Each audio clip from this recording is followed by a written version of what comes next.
Welcome to Comics on a Pyre, a channel to have a meaningful conversation over movies, life, books, and shows, and maybe just a spot to spend time BSing over comics. If you like your entertainment with a bit of substance, then you, my vagabond friend, have come to the right tavern.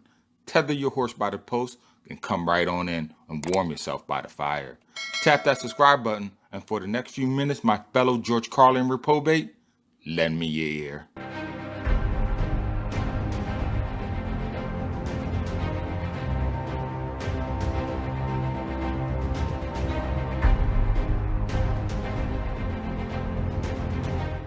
I must say, when I first started reading Symbiote Spider Man, I was pleasantly surprised.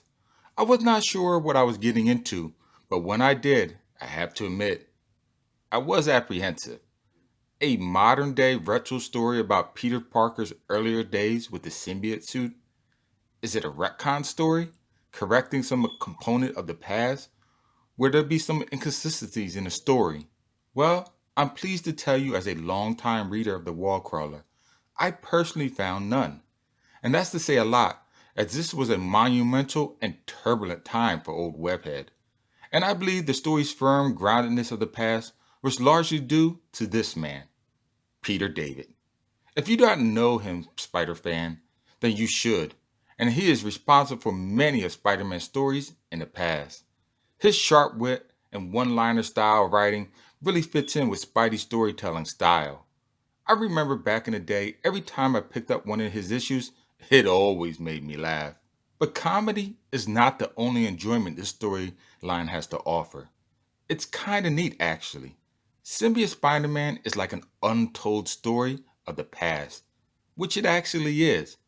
Mysterio, aka Quentin Beck, a second or even third tier villain of Spider Man, is considering retirement after a bank heist that he orchestrated goes horribly wrong and ends up with the death of a helpless civilian.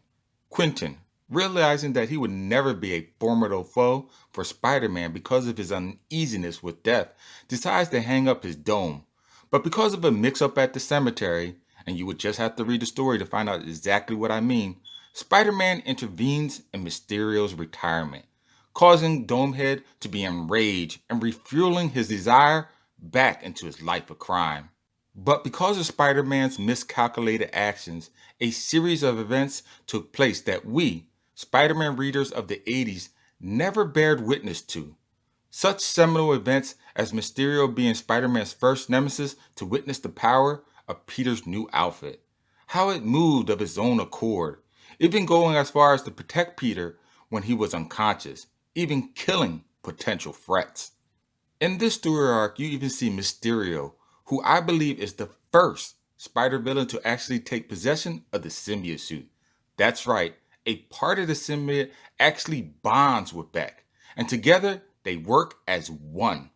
This led me to ask all kinds of questions about the suit's abilities. In the early years, I never saw the suit divide and become two, and then divide again and become three, and so on.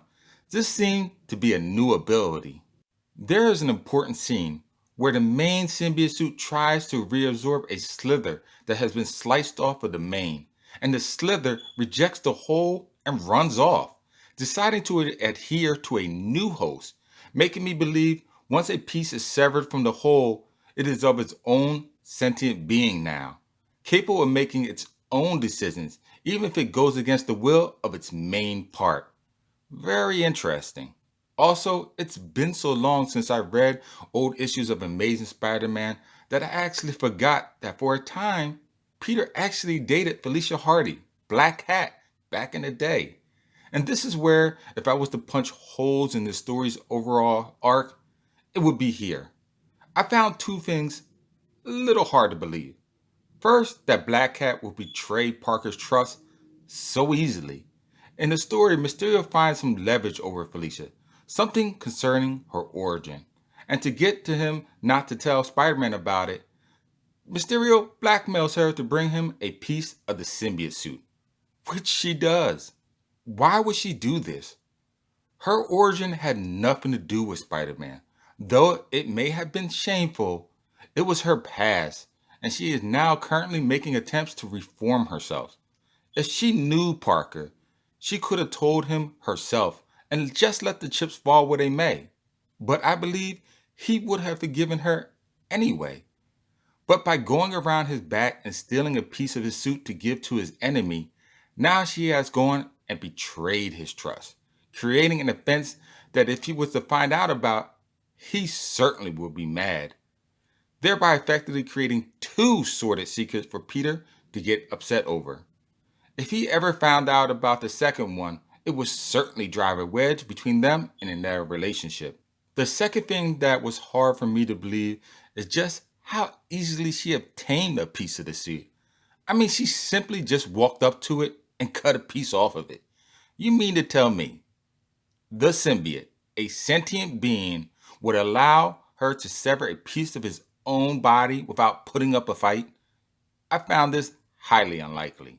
But besides these two gripes, I found Symbiote Spider Man to be verily entertaining, and we will recommend it to any Spidey fan, particularly ones interested in his past. So there you go. Until next time, feel free to visit my YouTube channel, Comics on the Pyre, for other videos like this one. Tap on that bell icon before you go. And oh yes, until next time, as always, keep reading, my friends.